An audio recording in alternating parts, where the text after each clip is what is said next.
Hey gardeners, it's May 1st today, and I'm going to do an update on Plumeria. So first off, you'll notice that the shade cloth up here looks different. Last year I had a 60% cloth up, so much more dense. And while that shade cloth really did protect the Plumeria from any kind of burn, they did not grow too much. So I went with a lighter shade cloth this year. This is 30%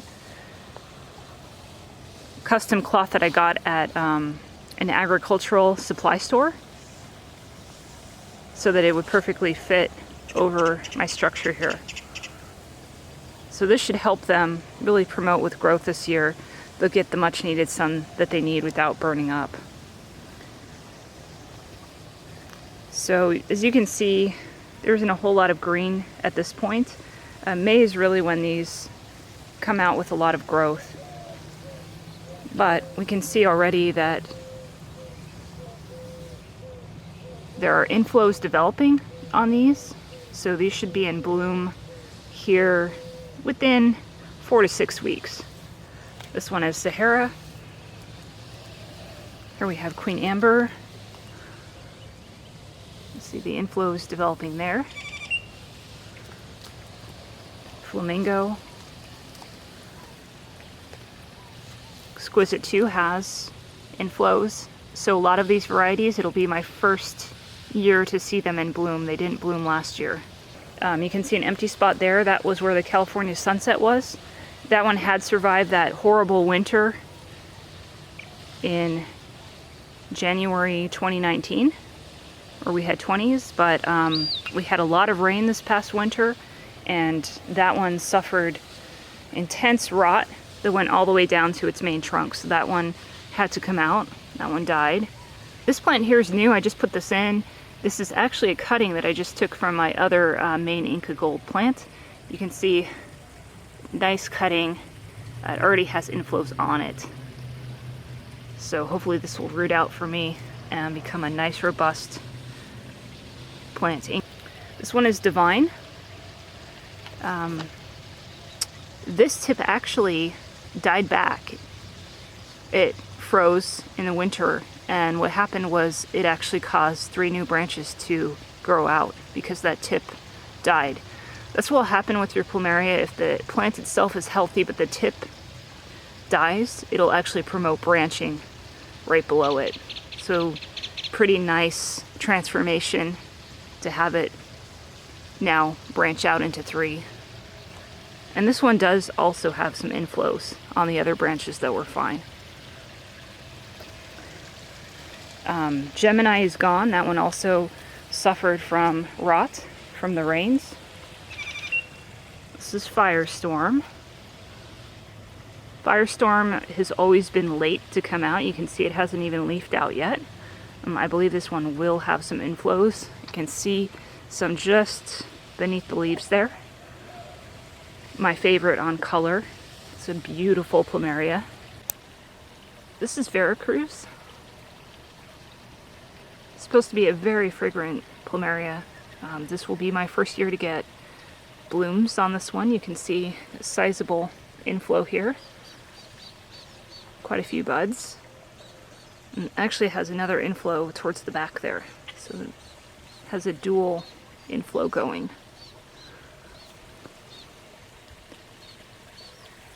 Corazon, looks like it had some damage to the tips. It's struggling to come out at the moment. The plant itself is fine, no rot, just a little slow to come out. No leaves as of yet. Wildfire was another one that actually survived the 20s from winter 2019. Its tips though did die back.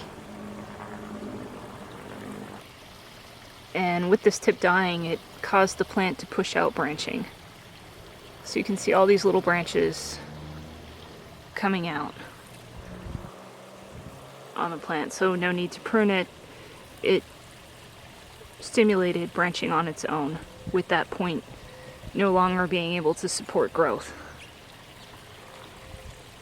So this one may or may not flower this year.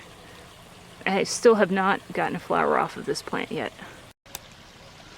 This is 4222 or Kasems Delight. Has a very nice fragrance. This one did get a little bit of rot. I think just because it's on the smaller side and the water tends to pool more in this part of the slope where these are planted out. But you can see that it does have an inflow up top. Hasn't leafed out or anything at this point. Back here, the Ken's White. A little slow to come out as well. No leaves as of yet. Not sure if there's going to be inflows developing. Too early to tell there. Okay, this one's incognito. And I haven't seen flowers on this one yet. Looks like just leaves on the point here.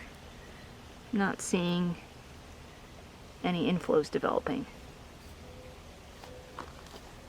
And then finally, this is Phet Chara. So this is a Thai variety. This one was actually one that also survived the 20s, surprisingly enough. You would think a Thai variety would be more cold sensitive, but this one is quite a tough plant. I bought this plant from Brad's Buds and Blooms, and it is in his top 5 for fragrance.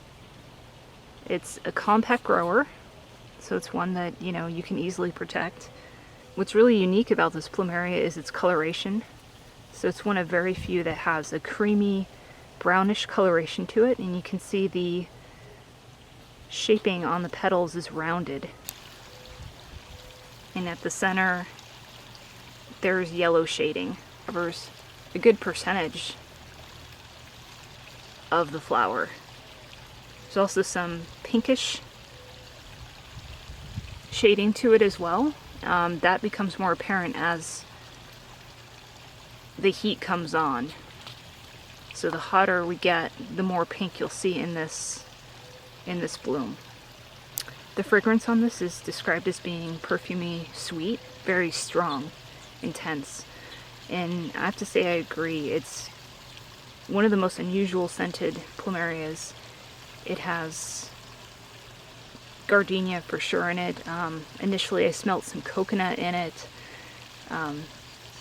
honeysuckle,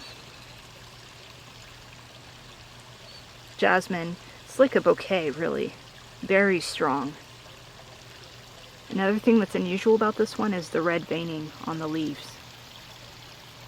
Kind of makes it stand apart from others. So is it worth the wait on this one? 3 years. Beautiful, beautiful Plumeria. This Inca Gold was planted quite a few years ago, probably going on 5 years at this point. Always very productive with bloom set in spring. It's a little bit behind this year, so I imagine this will be covered in the yellow golden blooms in May, end of May. You can see that every branch has an inflow on it.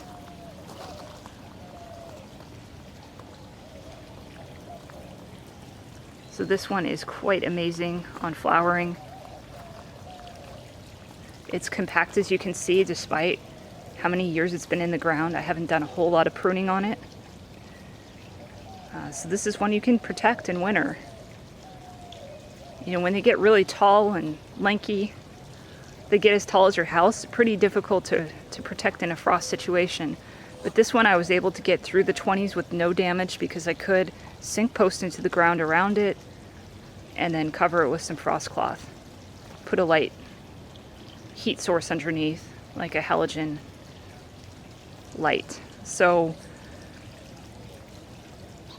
if you're interested in growing Plumeria, this one is a very hardy one. Tolerates the sun well. This has never been covered. It's in full sun, south exposure. I'll update you later when this one is in full bloom. Give you a little tip on feeding. So what I do to jumpstart these Plumerias, as soon as I see leaves coming out, I will start feeding them every 4 weeks with BR61, which is a fertilizer for Plumeria that has a very high middle number on the NPK, the phosphorus. And I'll do this for the first couple months, so just in spring. You don't want to overdo it with high phosphorus fertilizers because, you know, that will eventually cause your soil to get overloaded with phosphorus, which will reduce ability for plants to uptake micronutrients and could actually lead to them declining. So just do it early in the season to get the most bloom set possible out of your plumerias, and then for the rest of the year I go to more of a balanced NPK using Florida Colors Excalibur plant food. Hope you enjoyed the Plumeria update. Thanks for watching and happy gardening.